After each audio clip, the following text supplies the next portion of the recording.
What would life be like without books? Millions of children around the world don't need to wonder. This is their reality. They don't have access to books in languages they understand, but there's actually something bigger at stake. Books create a foundation for success. When you're able to read, you're able to learn, and learning opens the door to all kinds of opportunities. It all begins with books. We're launching a global prize and calling on solvers to propose creative ideas for developing and adapting books in spoken and signed languages for children in parts of the world where books are most needed.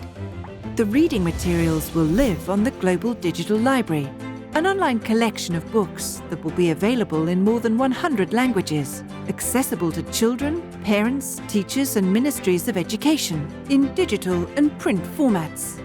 A child's path to opportunity begins with literacy, and literacy begins with books. To learn more and submit your proposal, visit allchildrenreading.org.